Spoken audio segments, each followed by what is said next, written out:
Hello and welcome to the designfootball.com podcast. This is episode 31. Today I'm joined by John Devlin, who is a graphic designer, author and football kit expert. Hi John, how are you? Hello Jay, yeah, good, not bad, thanks. And you?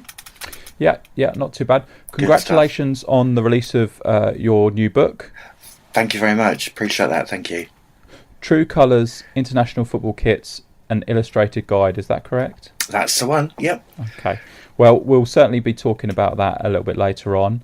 But the main reason I've got you on is to talk about the World Cup kits. So the World Cup fast approaching. Most of the kits have been released or launched at least. What do you think of them in general?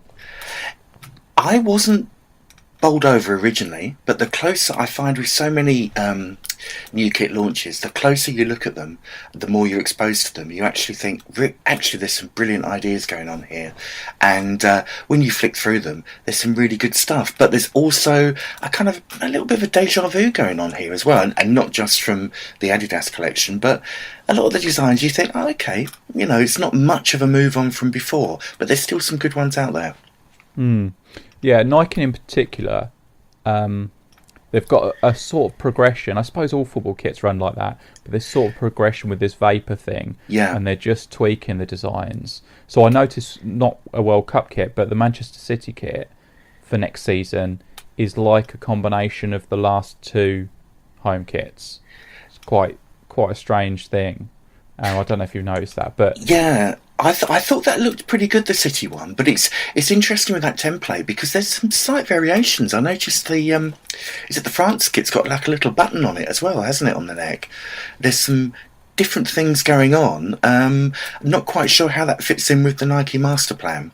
Yeah, I think I haven't checked it very closely, but that's something I've noticed. I think they have these slight embellishments, like the little button there, which I don't know even if it's a functioning button or if it's just like added on there. Cosmetic, yeah. Yeah, like completely cosmetic.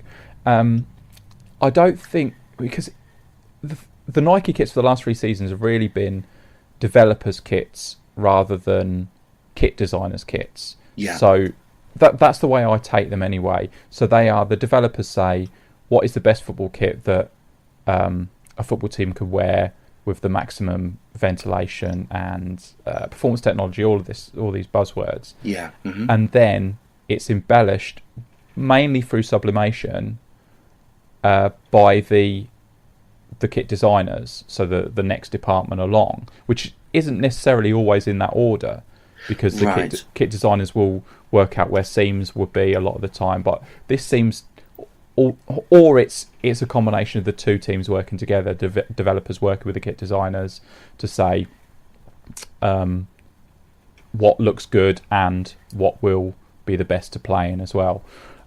So now we're on the third variation of this. That's right. It is quite supposedly improvements. I would assume that would be your assumption as well, I suppose. Yeah, but again, the differences are minimal, aren't they? Which I suppose would make sense if they're saying this is the optimum shirt design. Therefore, how much better can the best be, as it were.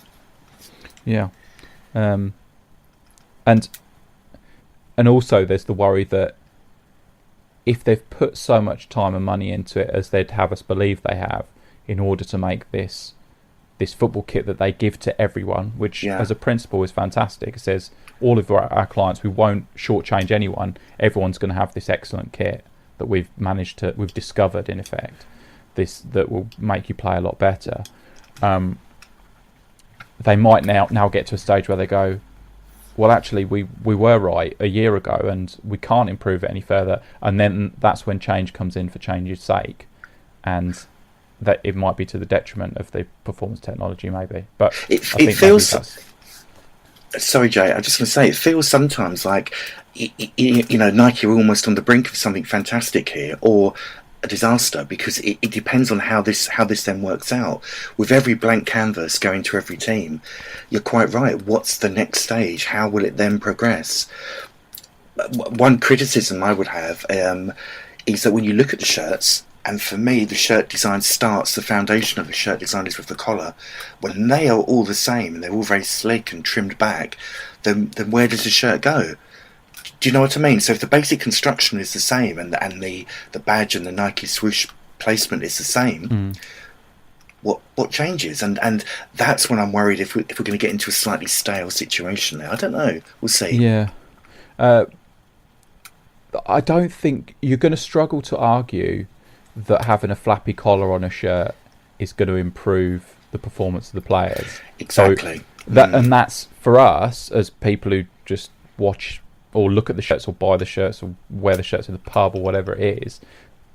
We might like a collar on it, but their argument will always be, well, no, that's not going to work out. But the other manufacturers are saying, yeah, it might be a 1% in that particular area that we might lose, but it's still, maybe it will sell better in the shops, or it still looks good aesthetically, it's more pleasing sometimes. So they would still make that compromise and add something like that. I think you're right, and I think I've mentioned before with the vapor stuff is it kind of makes me wonder if we're heading into a post-replica age where replica sales aren't important or as important anymore, and it is literally all about performance, form follows function kind of thing, you know.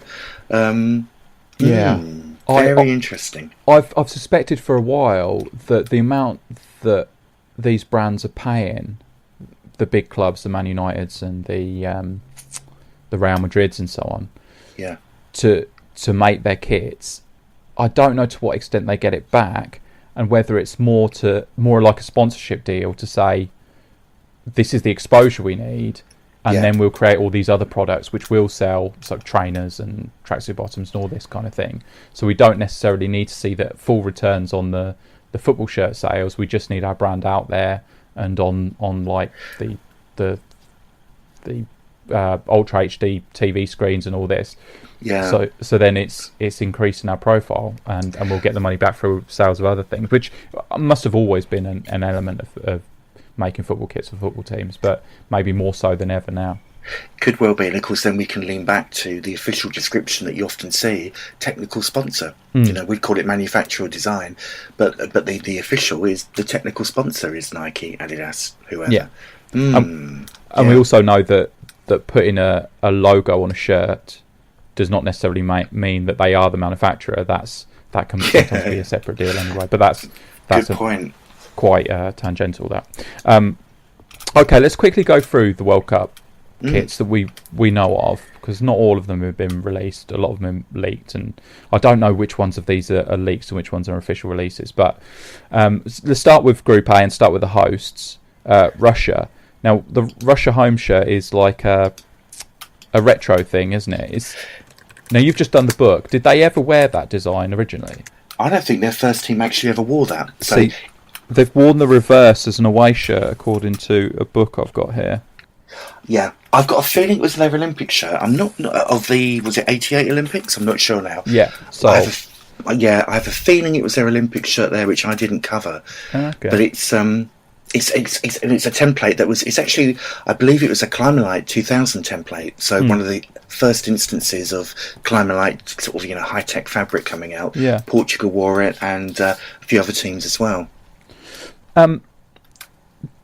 Just as a general point, do you like the look back at these kits? So the old designs from, we're talking late 80s through to 94, so a sort of 6-year period. Is that what we're looking at the minute with the new releases? It is. It's primarily that kind of brief window, isn't it? I think in some respects it's brilliant. I mean, people always say to me, what makes a classic kit? What makes a great kit? And I always say it's heritage and a contemporary feel, and that's exactly what Adidas have done. They've taken heritage and given it a modern interpretation, but the heritage they've looked at is their own more so than perhaps the countries, if you see what I mean. So it's an interesting one, and it's, again, if you want to get really kind of analytical about it, it's another depth in design kind of thinking in terms of resurrecting these designs. It's curious that they've taken a span of years rather than saying let's go for this single design.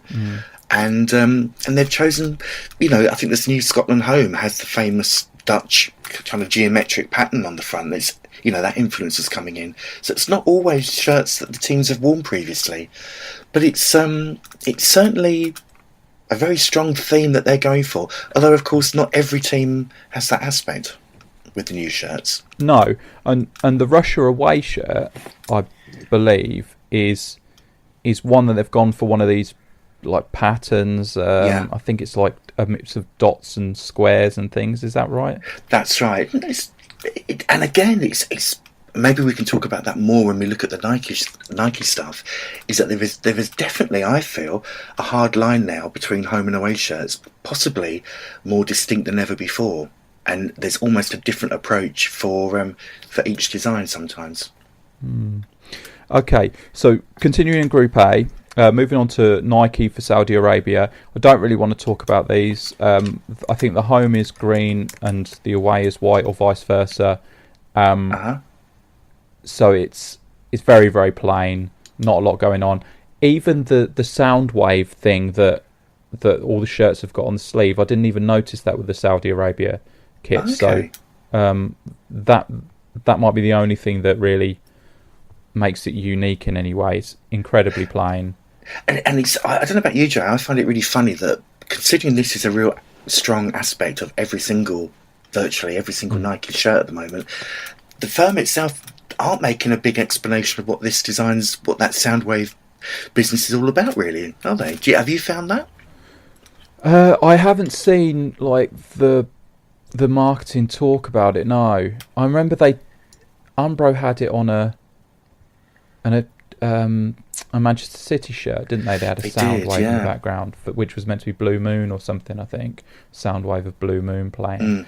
It's a nice idea, and it works best. I really like the new Paris Saint-Germain shirt where they've got it as the central red band, the vertical band that runs down the front. They've done that in the Soundwave, and I think that's a really nice twist on that. Not seen that, and it's definitely a Soundwave, because I mean I look at it and think to me it looks like kind of cracked ice is what I always get that impression, but they're definitely calling it a Soundwave. I don't quote me on that. I don't know. Okay. So maybe it's whatever you want it to be. Yeah. If they haven't pushed it, I think I might have heard that somewhere. But if they haven't pushed it enormously, then maybe it's for us to decide for ourselves. I think the manufacturers could do themselves a great favour if they actually engaged the replica buying public a little bit more with the design. So rather than just giving out PR or marketing spin or an explanation, actually really get under the skin of the design and explain what they're doing. They might find that people would warm to the designs a bit more. Do you think people are screaming at us now, saying, "We did explain it. You can't even bother to read the stuff we've sent out"? It could well be. I've not seen much on it. It's just they come out and that's it. Adidas seem to be a little bit more explanatory about their inspiration, but I don't know. We may be proved wrong. Maybe we've missed it. We missed that memo. Perhaps, but there's a failure there anyway, isn't there? If we haven't been they haven't engaged us enough for us to have read whatever they've put out, then that's on them still, I think. I think so. Maybe. Also in Group A, Egypt. I don't know why it's got that checkerboard thing. The in the jacquard, the thing that Rangers had in the 80s. It's red with white and black trim. I think it's very Egypt. Yeah. Mm-hmm. I quite like it. Mo Salah plays for Egypt, doesn't he? Yes. Yeah. Okay. So yeah, I like it. I like the idea of him wearing that shirt, and that works quite well. The away, I think, is that standard design that Adidas have rolled out for Belgium and Scotland, with the kind of, it's like a mixture of horizontal jacquard shadow stripes and with varying thicknesses, creating a slight, again, checkerboard effect. Yeah, that checkerboard effect looks like an Umbro thing from years ago. It does. I don't mean like the Rangers one, but there was another one, wasn't there, that they had? Didn't Derby have it and things? They did. Yeah, exactly. You're exactly right. And also, even that varying thickness, that's not a brand new thing. And that's what I mean about a little bit of deja vu with a lot of these designs. You think, Yeah. oh, I've seen that before. But again, I think they're nothing remarkable, the Egypt ones, but they're solid enough, aren't they? Yeah, I do like the home. I think we got a little bit confused with it. So we see a lot of them and we go, well, what kit is that referring to? And Yeah. then you've got to remind yourself that it doesn't necessarily have to refer to a kit from the past. It's taking different elements from maybe not even the same team and putting it together to make the best kit they can. And I think the Egypt one works quite well. So fair play to them for that, I suppose. Again, it makes me wonder in where the decisions are made. When, what's the criteria for people saying, okay, we're going to give you a retro design, or we're going to give you a teamwear template design? There's no hard and fast rule, is there? As we'll see as we go through the rest of the teams. So Uruguay, just to finish off Group A, Yeah. Uruguay, the first Puma team. I quite like the home. I think the home has got the big sun thing, which is on the Uruguay flag. Is that right? That's right. It's actually taken from a monument in Uruguay, apparently. But what I like about the Uruguay shirts and the way they're developing is that there's a theme. So this sun that's obviously represented on the flag is being rolled out and reinterpreted each time, but there's a consistency. There's like a linear progression with what they're doing. So this is another one of those designs, which I think works really well. Yeah, I do like that one. The away on that again is pretty plain, so I'm not particularly. I don't have anything particularly to say about that. Do you, John? Or no? And again, we're looking at something that you think, okay, have I seen that before? I don't know. It's that kind of feeling I'm getting. There has been a fair amount of criticism of Puma, because I know that a lot of football kits, maybe 90% of football kits, are template based anyway. Yeah. But the Puma ones with the same neck design on each one, a contrast, sort of almost like a dog collar neck design on a lot of them, they've been criticised quite widely that there's a lack of originality there. But you look at the Puma kits as well, and you certainly see the Puma have always done their own thing, and they've done a lot of tight shirts over the last few years anyway, so it's difficult to say who actually started this, but they seem influenced by the Vapor style. So there's almost an acceptance from the two companies that is what a football kit should look like now. The very sleek design, very slim fitting. Seems to be going that way, doesn't it? Group B, Portugal. I wasn't particularly impressed with the home or the away for Portugal. There's a little bit of design on the Portugal away shirt. Is it like the dotted thing and going into green? Is it white? Yeah. Green? You see, I quite like that. The home one, okay, it is what it is. This is where I get excited by what Nike are doing, because many of their away shirts have this little bit of edge to them, and I think this is really subtle, but it's really beautiful at the same time. That subtle kind of cross, the kind of explorer's cross from Portuguese naval history, as it were, and then it's faded out with different sizes to create this abstract, very modern, very contemporary approach. But I think it works. Okay, yeah. The Spain one, Spain are in the same group as Portugal. I like that group because Portugal, Spain, I mean, this is just like say what you see, but Portugal, Spain and Morocco in the same group. And geographically, obviously, that's three very local derbies there, which excites me, but it's probably irrelevant. The Spain home kit we've seen, it's a remake of the 1994 shirt. I don't think it's bringing anything new. The blue on it happens to look purple because they've done it in short lines. And the red shows through, so then it turns it purple, which was controversial because it's like a socialist. It's like it's socialist colouring from the Spanish Civil War, something like that. But that's a complete fluke thing. We've talked enormously about on various podcasts. But is there anything you want to add to that regarding that shirt? The only thing I'd say about this, and this is something that isn't often talked about, another reason why shirts are looking, that it feels like they haven't moved on very much, is logo, manufacturer's logo and team crest are in the same position on nearly every shirt now. There's none of this movement. It's I feel that's quite static. The Spain one is one of the few shirts where the Adidas logo is sitting centrally, because of that band down one side. And for me, it's just giving us a little bit of difference there. I think there's a real danger of this kind of identikit approach, the monoculture of kits, where everything's beginning to look a bit the same and has done for some time. And, you know, a little bit of movement with the way a bit more imagination with where these things are placed might not be a bad idea. Yeah, that's a good spot. As soon as you mentioned the placement, I thought, oh yeah, the Adidas logo's in the middle there, probably because it wouldn't show up very much on the pattern down the other side. I mean, it wasn't uncommon, obviously, as you know, a few years back, Adidas were doing that quite often. But when you consider we've got shirt numbers as well, I just think there's scope there for manufacturers to do something a bit more interesting with their logo placement. Yeah, and also that if you do put the logo in a weird position to allow for the squad number, that is going to push people to get the shirts printed up with the squad number to complete the look, I suppose, as well. So there's a marketing element to that as well. I think that's definitely the case, and that's something I think Newcastle pioneered that in the late 90s, where they had the shield on the back of the shirt. Do you remember? It looked odd if there wasn't a number on there. So there's scope for that as well. Yeah. Regarding the movement of the logo, we mentioned Vapor, and obviously they've got it's all set up for every kit. This is where the logos go.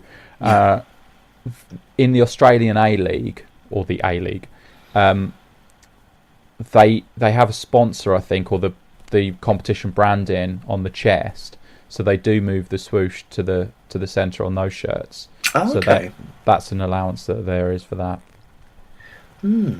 So just for the completists out there. The Spain away, I wanted to talk about the Spain away, and this is like it's red on like an off-white colour. Have you seen this? Yeah, it's a really bright red, which is almost appearing orange in some photos that I've seen, and that incredibly pale blue, which, you know, again, it's trying something a bit different. So I'm all for that. Yeah, that colour. I spoke to someone. I was with a work colleague the other day, and we were driving along, and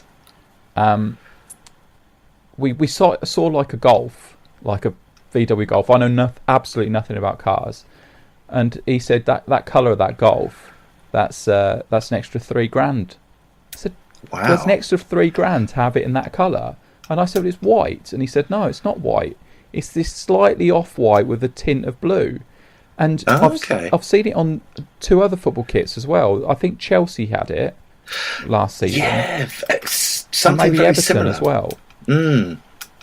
So I don't know where this has come from, but why would you pay an extra $3,000 to get your car slightly off-white, to make it look slightly dirty? It's a mystery. It's a mystery, isn't it?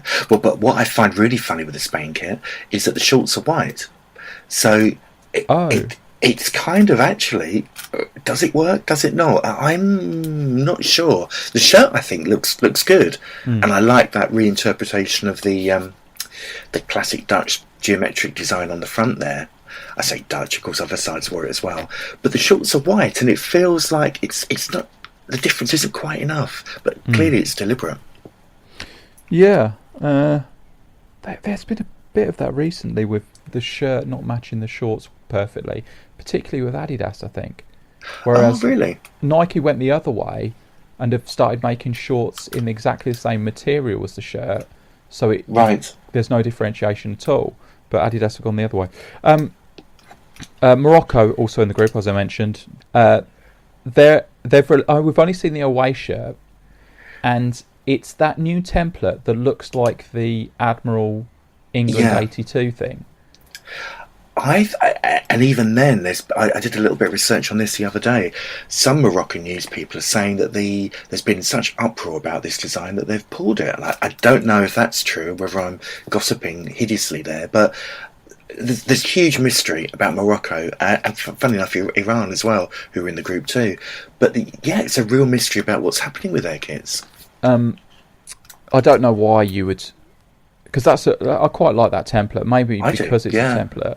But I love that I think especially, I don't know if this. Oh no, it's not. If you get it in white and blue, that template, because it's a like a pub team template as well. You can get it out of the teamwear catalogues. Yeah. If you get it blue on white, you just need like some red, probably red electrician's tape, like insulation tape, and you can turn it into that England '82 shirt, I think. But if you put that tape on, it will double the weight of the shirt, possibly, and not wick sweat so much. So they're the things you need to think about. Yeah, I'd forgotten that. Good point. Morocco, so we haven't seen the home shirt from Morocco. No. Just on the subject of shirts being pulled, I don't know if you've seen it, but China had this fantastic black shirt with dragons in the watermark and bright, and the logos are bright yellow. They released it. They haven't promoted it at all. Apparently, the Chinese FA are really angry with it.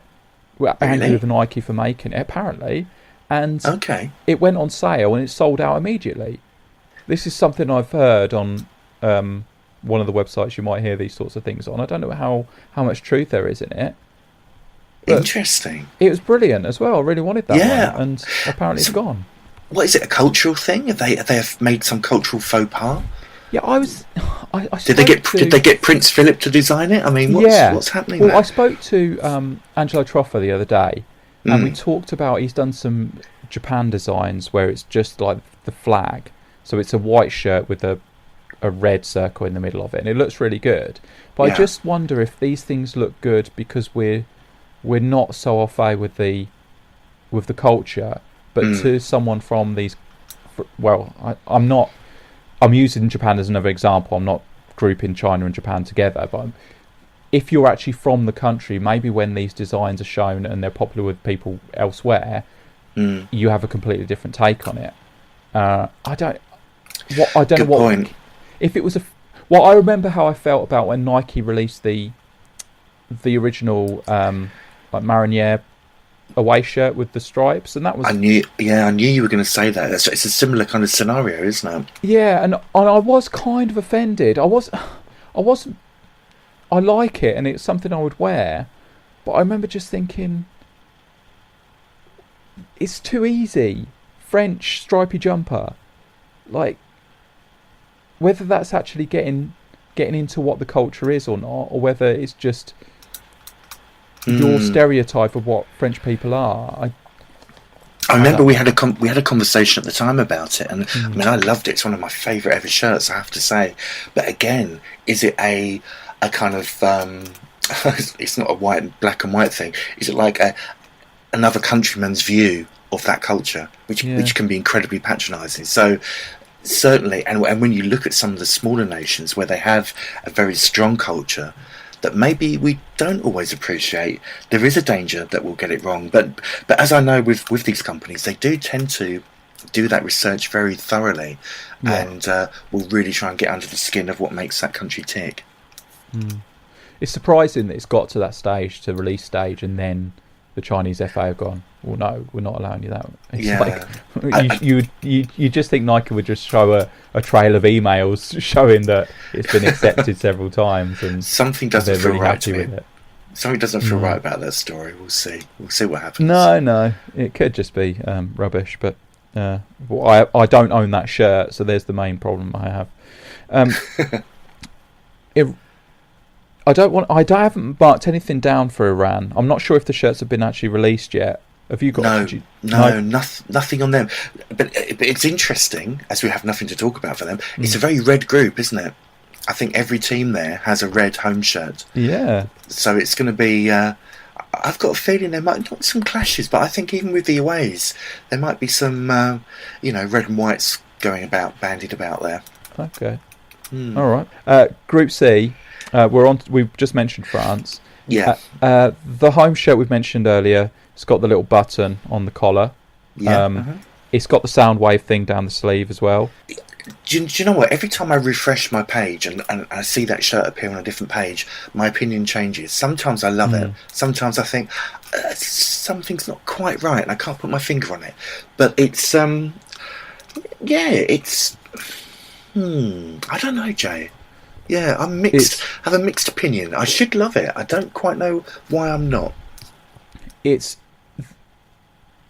what's new about it is Nike new. It's not France new for that one. So they've got the right retro crest, which I've had for a few shirts now, which is lovely, but that's not new.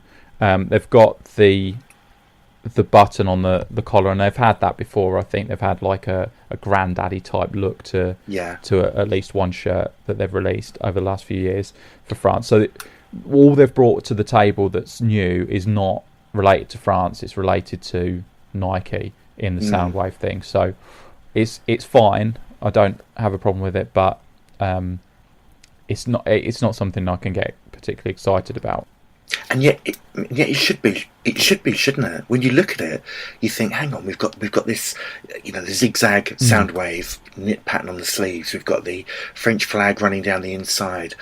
There's lots there to get excited about, but somehow it doesn't feel like it's fitting together well." Yeah, maybe we're a little bit spoiled with the Nike shirts that have been released, the Nike France shirts that have been released over the last few years. Maybe they've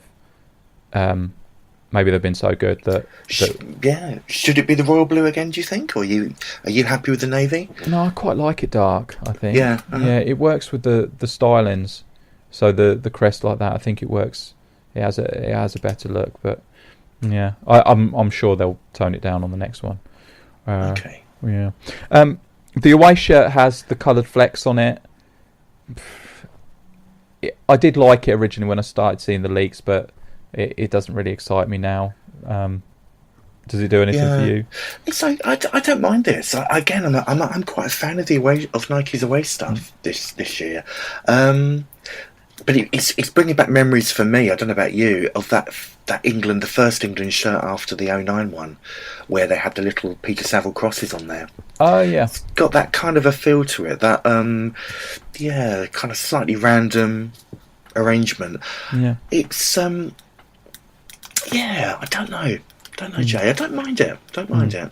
It's okay. I've got a jumper that I bought from Primark about 10 years ago. That was a very similar design to that. Yeah, I know. Yeah, I could guess where you were going to go with that.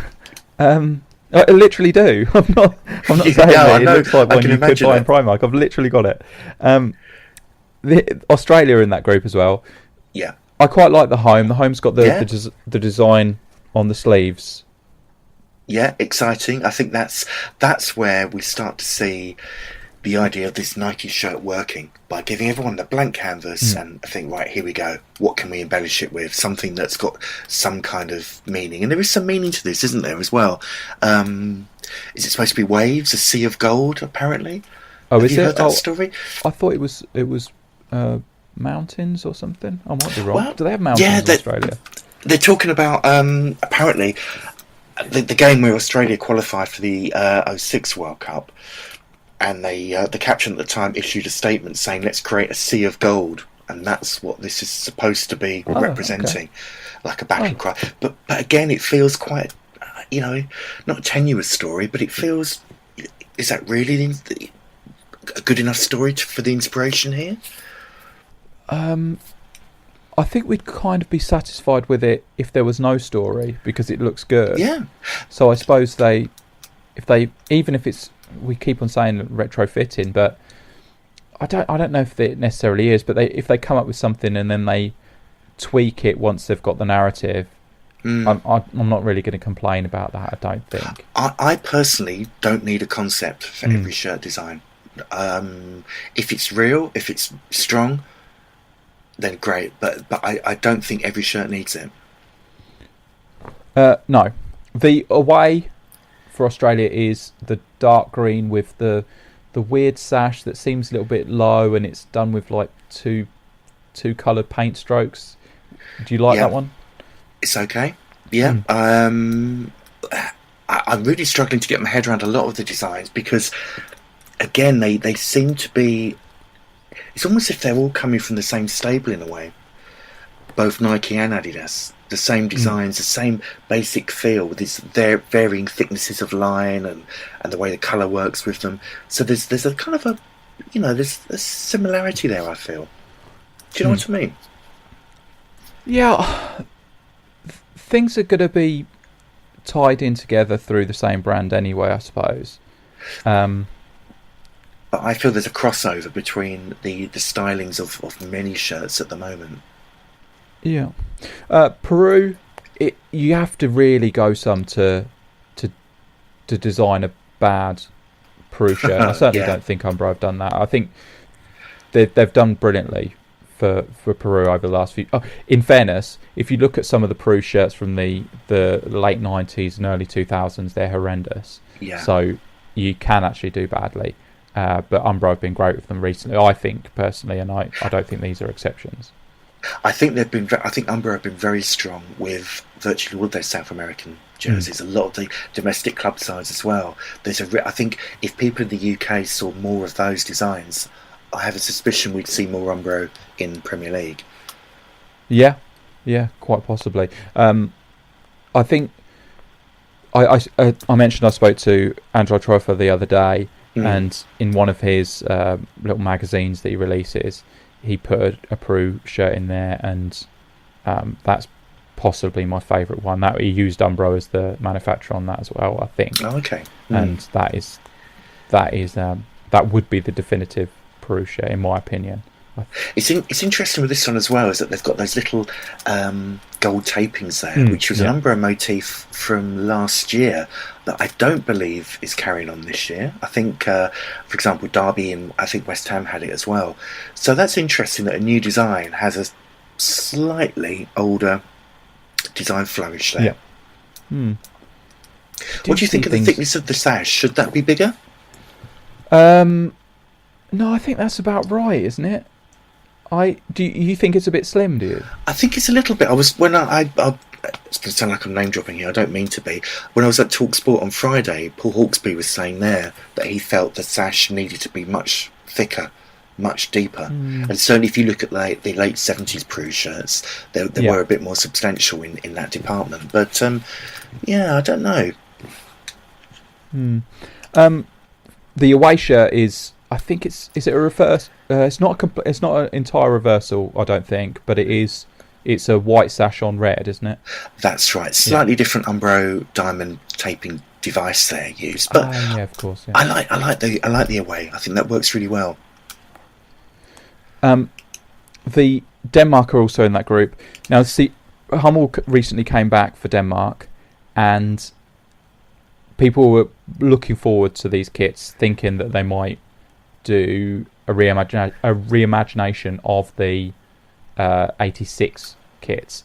They haven't actually done that, but they're quite minimalist kits, but the chevrons have a nod to the 86, which I think is fantastic, isn't it? Yeah, very but that's typical Hummel, very elegant, very considered, but really nice touch. They don't always do the obvious. Although, having said that, a lot of their kits, they're very much of the Hummel family, obviously, but they don't always give people what they expect. So I think these are really good. Very simple, very plain, very elegant, though. Yep. Oh, sorry, Joe. One thing on the Denmark shirts, it's the return of the kind of full B logo for Hummel, which we haven't seen properly for crikey, I don't know, 20, 30 years. Rather than just having the word mark Hummel, they've actually got the B device as well. That's what Hummel means, bumblebee, in German, doesn't it? Yes, something like that. but it's great. I was really excited to see that back. Yeah, no, I didn't know. I haven't noticed that. That's brilliant. That's really good. Okay, Group D, Argentina. The home shirt. It's all right. They're doing something with the stripes. They've got like a gradient chevron-y thing going on in the stripes. Did you like that? Yeah, it reminds me when you get a JPEG and you blow it up too much and it becomes pixelated. It's got that kind of feel to it, hasn't it? A little bit. But I think that's again, it's almost like you'd never notice that on the pitch. That are these only elements for the replica wearers to admire and appreciate. The away shirt has got this design, and Colombia's got this as well, which is like a 1990 around that time sort of design, isn't it? The 3 bars coming in from the side. Yeah, very traditional sort of early 90s Umbro Adidas classic. Yeah. I'm not a big fan of it. I think it works for the Colombia one because they actually had a shirt of that style. Oh, maybe Argentina did as well, actually. They did, yes. They yeah. did have something in navy blue, not black, but... Okay. But I think some teams have got it as like a training shirt, so it looks a little bit cheap for me because some of the club sides next season are having it as a training shirt. So, do you know what? You've hit the nail on the head there, Jay. That's the kind of the missing part of my thinking with these modern kits this year. They all have that training shirt aesthetic, and it's the varying thicknesses of stripes, isn't it? Yeah, that's exactly right. Yeah, yeah. So yeah, home's okay, away's okay, but problems. Iceland, I've talked about these before. I don't like them. They've got this paint splatter dotty thing on the sleeves. Are you a fan of them? I want to love them. And sometimes I do, and sometimes I don't. I think the away works very well.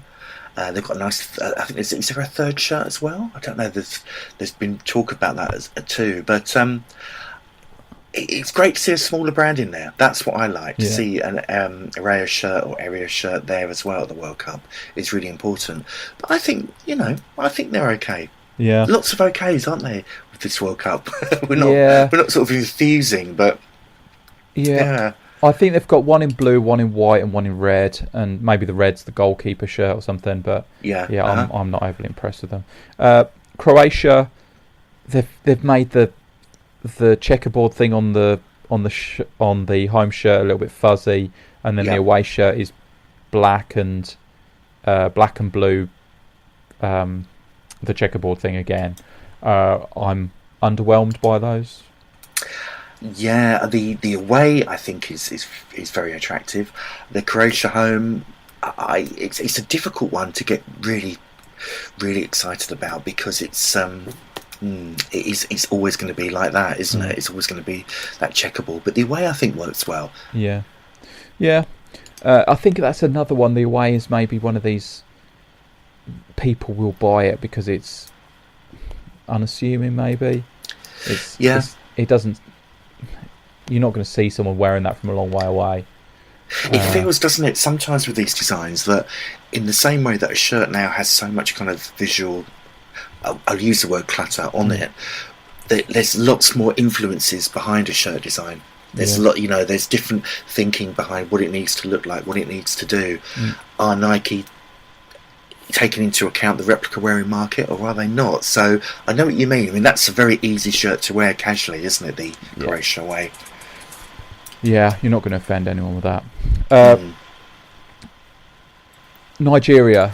Now, I hope you love the Nigeria home shirt. Yeah, all good as far as I'm concerned. Looks great. Yeah, that's one of my favourites. Not actually my favourite, but certainly one of them. It's a reimagination. I like that word. I'm not sure it is a word. Reimagination or reimagining of the Nike shirt that they released after the '94 World Cup. That's right. Yeah. But yes, it's modernised. It's not a direct reproduction or a reissue or anything like that. It brings something new to the table, and I really like it. The away is very plain, so we won't bother talking about that. I think it's just a dark green.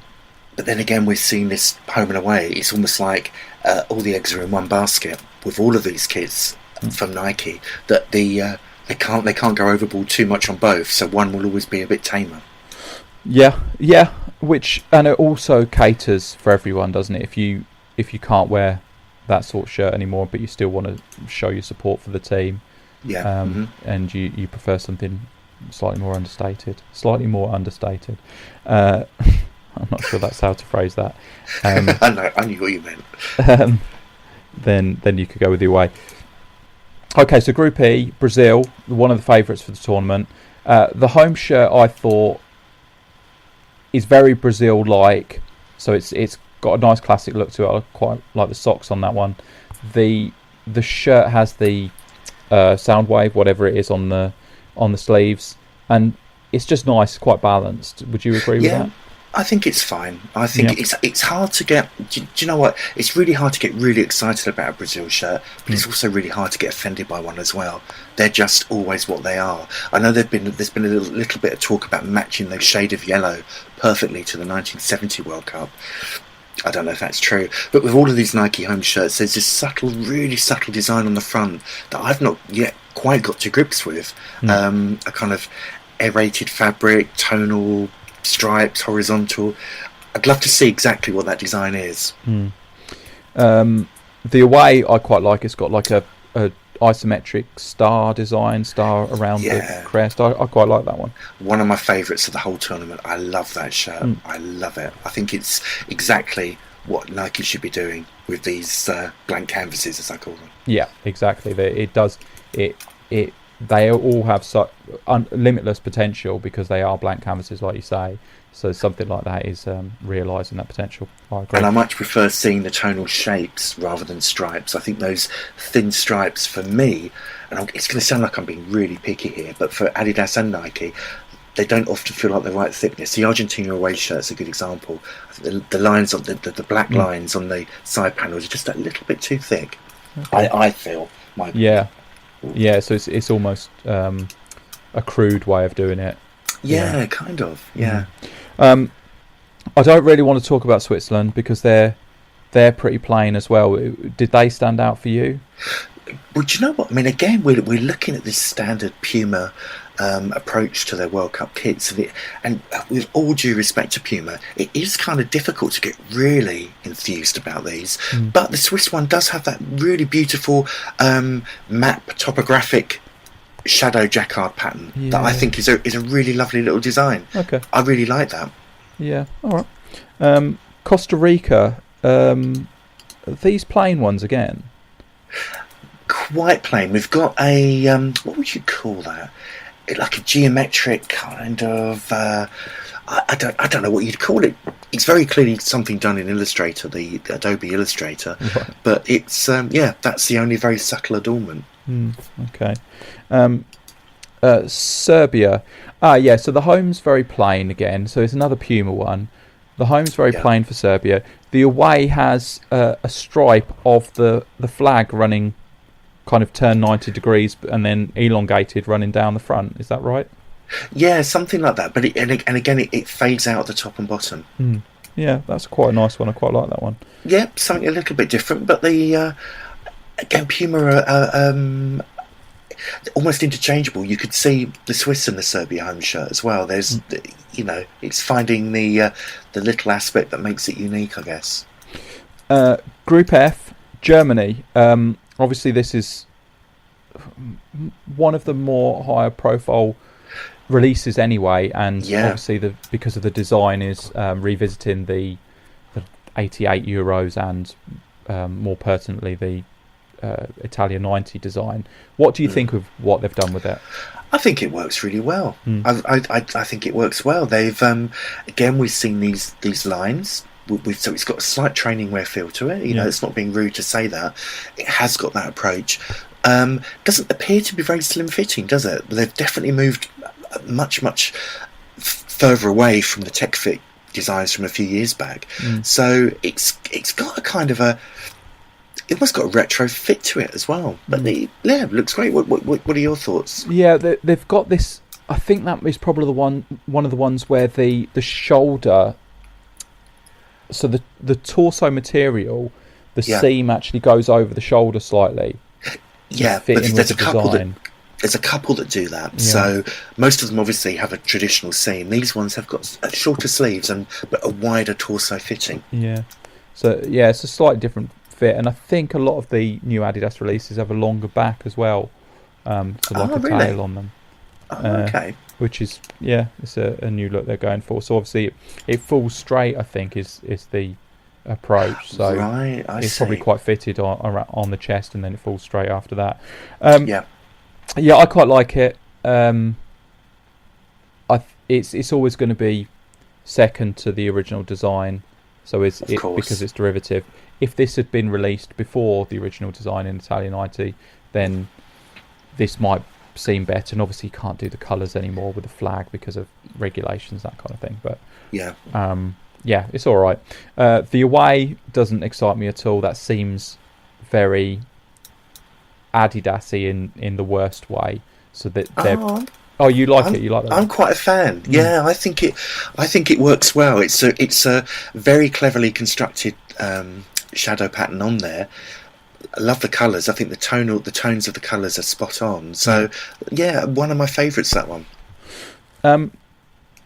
The Mexico, I like them both. The home has got the nod to the 93 and really the USA 94 shirts that the likes of Romania wore, with the 3 bars on each side of the torso coming up from the bottom. And the away is a very classic look, isn't it? It's got the hoop band. Yeah, my kind of kit. I love it. I think that's really strong.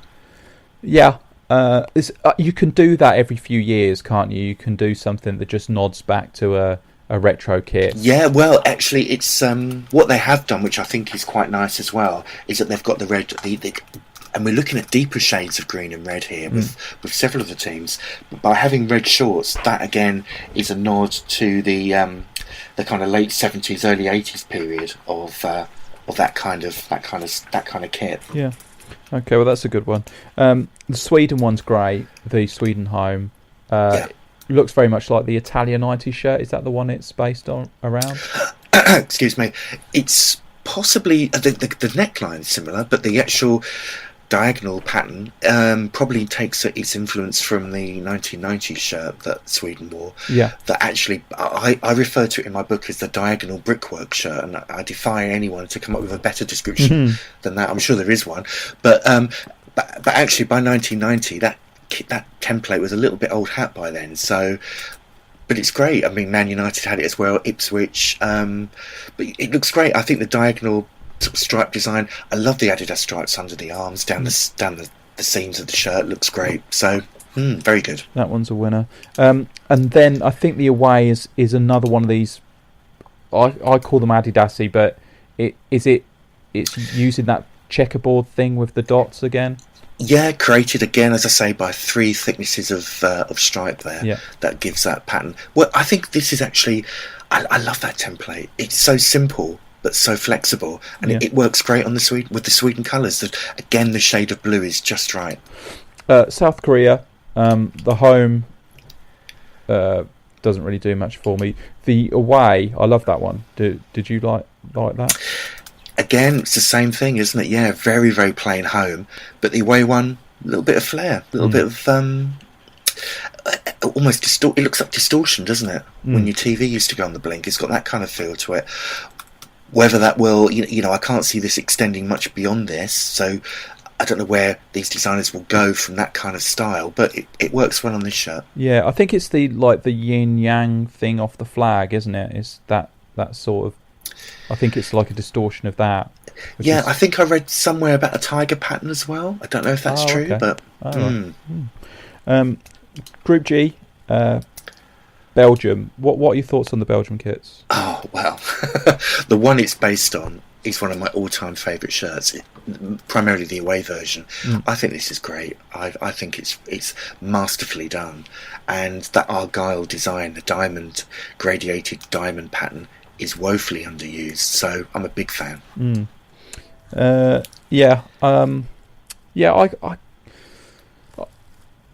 I wanted it back, and now that it's been released, I'm not sure. Oh no! I do. I think I like it, but I don't know. It just doesn't seem to fit in with the time. I don't think. Right. Okay. Well, funny enough, actually, we talked at the beginning, didn't we, about how all of these influences are coming from a specific era in the team's history. This, of course, bucks that trend and goes right back to 83, 84, is it? I think something like that. Yeah. The away again is this checkerboard dot thing, but they've done the stripes in the Belgium colours, which is quite good. Yeah, nice touch. Panama, I've made a note that the away shirt has something interesting about it. Does it? Again, Jay, we're looking at a straightforward design embellished with this repeated pattern. So it looks, it's a New Balance shirt, as you say, Yeah. but it looks like something that could almost come out of the Nike or Adidas studio. Yeah. So, yeah, chevrons made up of little kind of squared effect. It's a real thing. Anyone that draws kits like I do wince when we see something like this, especially if we've got a deadline that we need to get it done for somebody. So, yeah, I'm not a fan for that reason alone. Okay. Tunisia, I'm pretty sure they're made by All Sport. Is that right? Yeah. Yeah. And I've made no notes about but they're very, very plain, aren't they? They are. Okay. Crew necks. We're seeing a lot of crew necks in this World Cup. I don't think there are any collars actually in this World Cup at all. Oh, okay. No. So we're seeing at least a definite move away from that design element.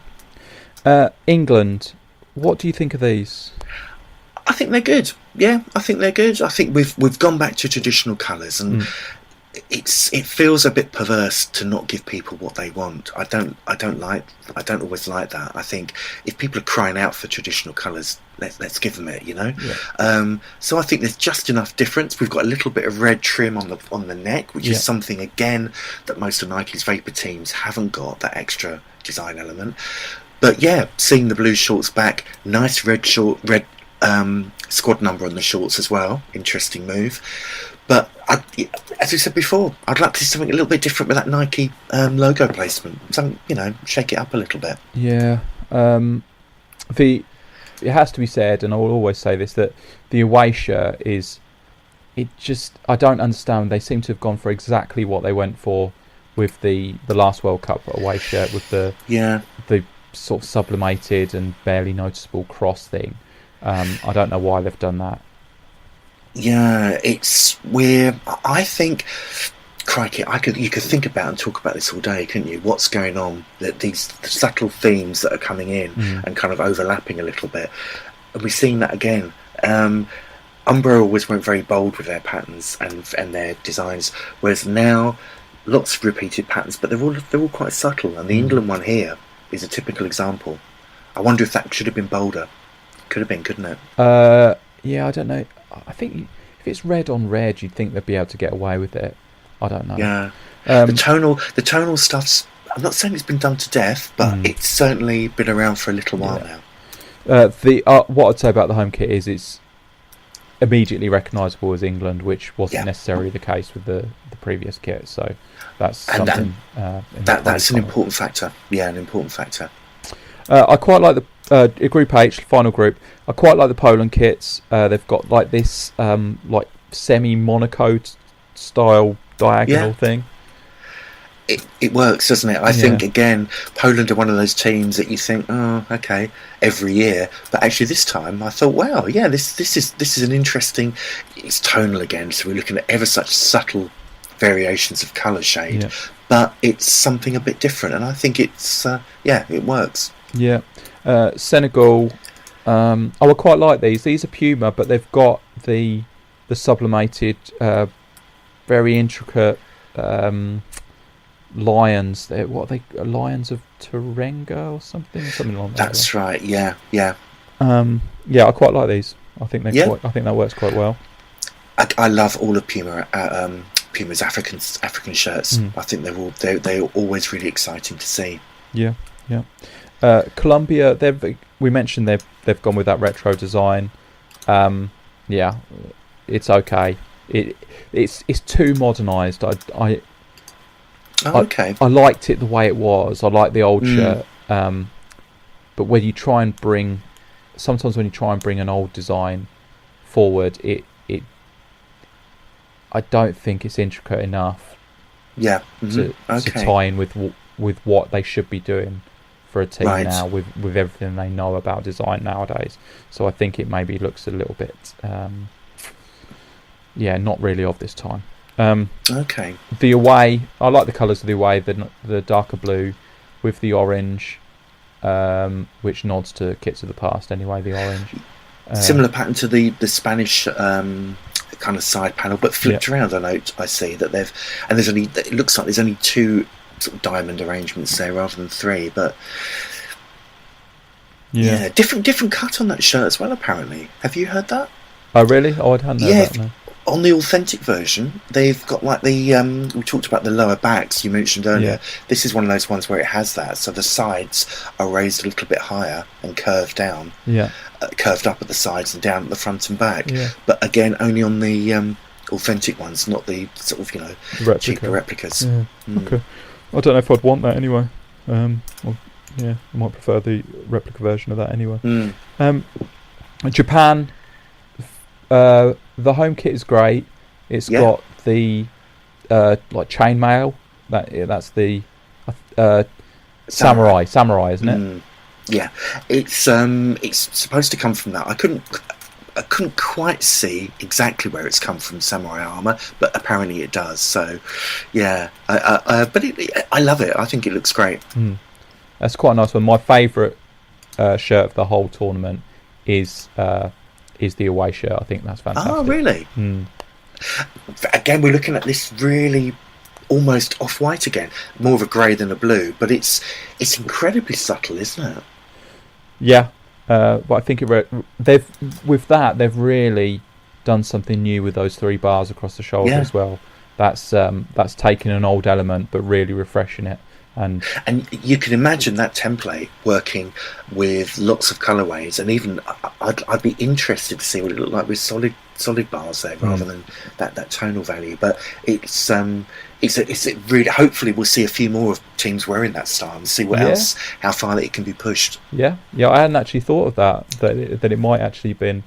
I've just thought of it as like a bespoke design for Japan, but it might well be that it gets used, and they've done that before. Adidas hope so. Yeah. Okay, so that is the World Cup.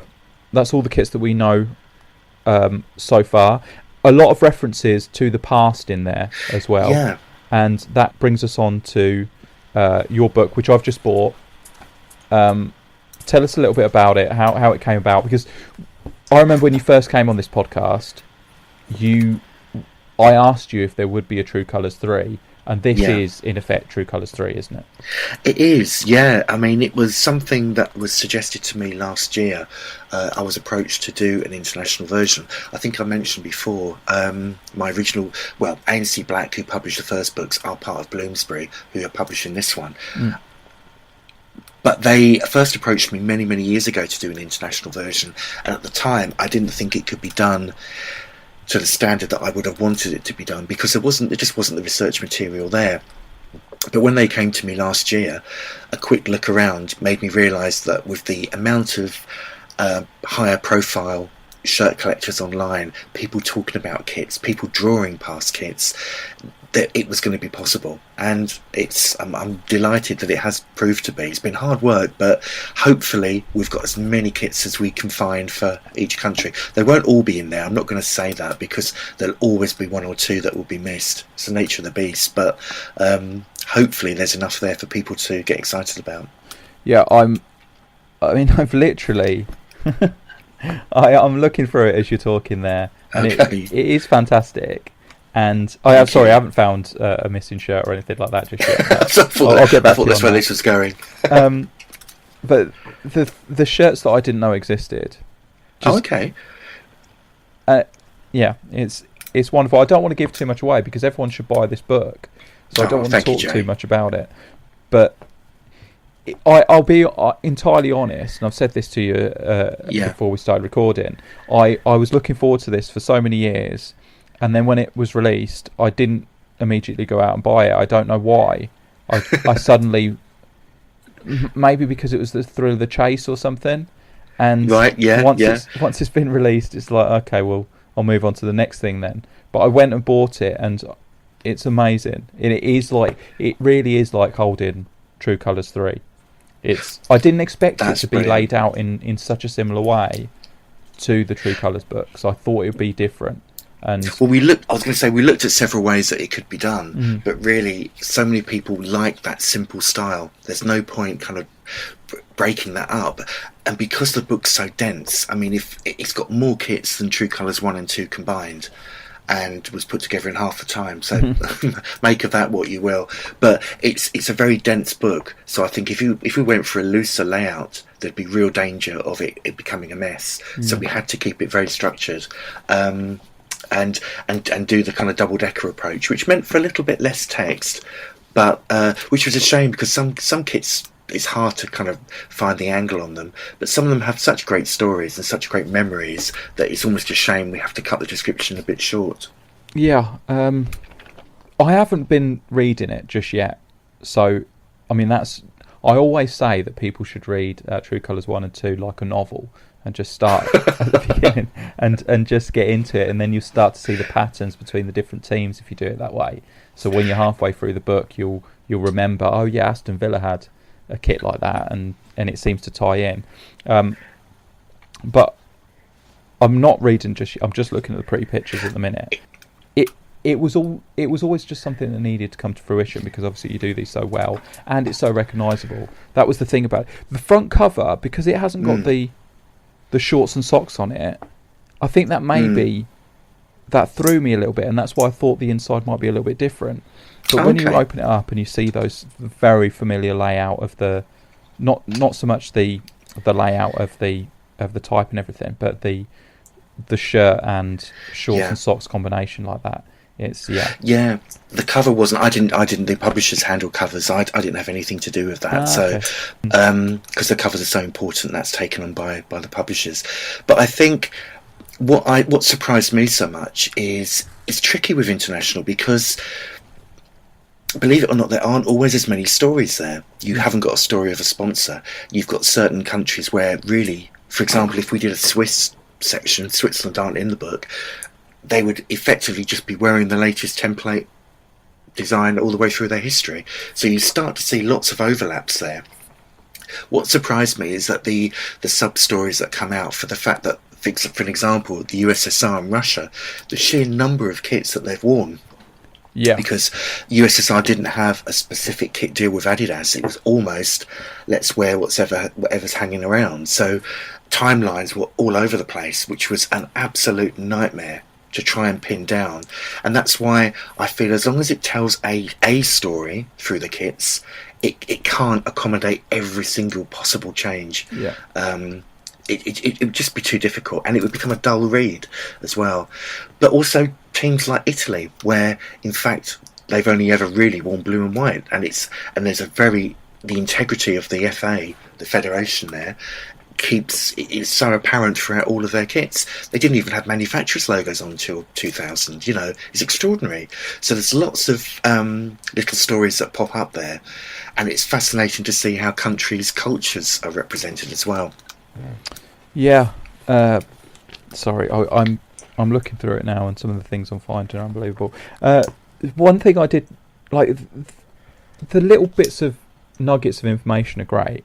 These are the things where that can throw you, I imagine, when you're doing research, where you go, I've checked that game, they weren't wearing that shirt, were they? I haven't seen that. That's exactly the problem with, and anybody, there's so many people that document kit histories now. Anybody that does that will appreciate this, and that's why it's an almost impossible task. So for someone that's a perfectionist, it is quite frustrating, because there will be omissions and errors, and it is how it is, and I just have to accept it, and hopefully there won't be that many. But yeah, you're quite right. My view of it is, unless you've got a photo from every single game, you can't possibly know exactly what every player wore. Yeah. It's one of the great things that made the job very easier for me was YouTube. And it's surprising how many countries, like France, for example, and the Netherlands, that every single game there's something on it on YouTube, so you can trace almost every game what they wore. Yeah. What's the period that this covers? Well, the book itself covers 20 teams, for people that don't know, and it's the big hitters in world football, and a couple of the other ones that have got interesting kit stories, and the home nations and Republic of Ireland. We go from 66, and again that was a publisher's idea, taking it from, obviously there's the England connotations there, but also what is regarded as possibly the first modern World Cup. So that's proved a good starting point. but it's been tricky in many ways, because you try and find out exactly what Mexico were wearing in the early 70s, and there's not a lot of evidence out there. So I've been very grateful to people that have helped me look at the kits and fill in some missing gaps, and you're credited in there a couple of times, I think, Jay. Oh, so really? Oh, fantastic. Yeah, thank you. Circle that with a red pen. Yeah, so thank you for that. But I've been so great. So many people have helped me out, which has been brilliant. Yeah, well, it is something that we've been willing into reality for a while, so it's fantastic that's been done. I want to list all these things. I just want to talk about the things I've found in the couple of hours that I've owned the book, but I don't think that's right. I think people need to just buy this, because the things you will find out. I'm just looking at the Russia kits now, and it's just, why did they have all those kits? I think, are you looking at the Reebok? Yeah, I'm looking at the Reebok era. Yeah. But isn't it great? You have to look. You then have to look at every single game, and of course, when you're on a tight deadline, it becomes really hard to do that. But I tried to get in as many. Did my damnedest on this to try and make this the best I could. Yeah. But again, you're so surprised when you think, hey, why are they wearing that? Well, and then they go back to an earlier design. Yeah. So you have to try and accommodate that in the text. It is extraordinary, but the Russia one, I loved it. But it was hard graft. Yeah. Yeah, I mean, the looking at it, I would go 3 years or 2 years at a time or something. I'd go, okay, now they've changed the kit, so I've got to look at the game before that to see if that was the first one that they changed the kit. But if you're looking at every match, then you're going to see things like, I suppose, with Romania. When Romania, yes, exactly. When they went to Romania's not in here though, is it? No. Do you want me to quickly run through who is in there? Yeah, please do. Would that be of use? Right, we've got Argentina, Belgium. I'll go through in alphabetical order. Yep. Argentina, Belgium, Brazil, Denmark, England, France, Germany, and Germany. It's no secret. I'm not sort of hiding it. We didn't get permission from the German, the DFB, to include illustrations of their shirts, so we had to do a photo section. But a lot of people are saying actually it breaks up the layout of the book, so I think it's all fine, and I will make those available at some point. Italy, Mexico, Netherlands, Northern Ireland, Portugal, Republic of Ireland, Russia, USSR, Scotland, Spain, Sweden, Uruguay, USA, and Wales. So. There's a real mixture of teams with long heritage and long histories in football, and teams like the USA where they've had their ups and downs, and the kits almost reflect that as well. Yeah, certainly as eclectic kit histories go, it's a great selection of teams. So USA don't necessarily have the pedigree of some of the other teams. But yeah, the kit's fantastic. But actually, there's stories there, and when you look at, a lot of USA fans aren't happy with the way that Nike have changed their culture, their history all the time. But I think that's one of the strengths of it, the fact that there's such a rich design, rich set of designs. And when you look at, for example, Scotland as well, you look at a spread of theirs and compare it to Italy's, where it's just blue and white, you're seeing a massive array of colour. Is that a good thing? Is that a bad thing? Well, it's up to the reader to decide, how restricted should these colours be? Should they always be traditional, or should they let their hair down a bit? Yeah.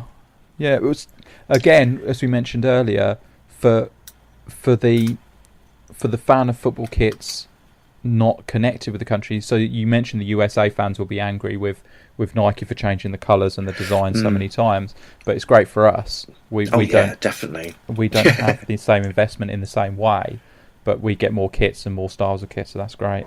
And they're beautifully illustrated in here, so that's even better. Thank you. Yeah, I highly recommend this book to everyone. As John said, there's a significant amount of my own input in there, so for that reason alone, people should buy it. Sign some copies, Jane, and do it that way. I might do that. I might go. Where is it? So it's stocked in Waterstones, isn't it? Waterstones? Yeah, it should be everywhere. Waterstones around the country have it. It's doing really well on Amazon. So Amazon Bloomsbury's website. Yeah, it should be available all over the place. Wonderful. So no excuse for not buying this. And really, anyone. I mean, I'm still just getting into this now, but it clearly is another True Colours. So if you own the first 2 books, you have to own this one as well. You don't. It's not okay to not own this one. Sounds good, Jay. Okay. Well, thanks so much for coming on, John. This is fantastic. In fact, I want to end this podcast so I can go back to the book. Brilliant. It's always a pleasure talking kits with you, Jay. It really is. Well, we'll talk again soon, and thanks so much for coming on. No, I need it's my to pleasure. just mention something else. There are lots of different podcasts available. I don't know if we were the first Football Kit podcast, but Chris Oakley's doing some with Kit Bliss, and you can get extra podcasts if you sign up to his Patreon, which I recommend everyone does. There is also the Kit Club, I think, which is another one you can get on Apple. That's a great podcast. With a Girl podcast, which is a St. Pauli podcast based in Canada. Sean has actually been on the Design Football podcast with me. They did an interview with Jason Lee, who's also been on our podcast. It comes in 2 parts. That is a must listen as well. We'll have a listen to that. It's brilliant. It talks about how he designed the St. Pauli kits. Really worth listening to. So people should have a listen to that. And I think that's more or less it at the minute. But you're doing all right if you've got 4 or 5 different podcasts going around that are focused on kits. You're doing okay, I think. So thank you for listening to this. I'm J29s on Twitter if you want to speak to me. John, you're on social media. True Colours Kits? True Colours Kits, yeah. On Twitter's best place to get hold of me there. But anybody, any comments or questions, John at truecolorsfootballkits.com. I'll be more than happy to chat. Oh, brilliant. You've got his email. Wonderful. Okay, so Design Football on Twitter, designfootball.com on Facebook, and designfootball.com is the website as well. Thanks very much for listening, and we'll be back soon with someone else. And thank you, John. And thank you. Thank you. Cheers. Cheers. Bye-bye now. Bye.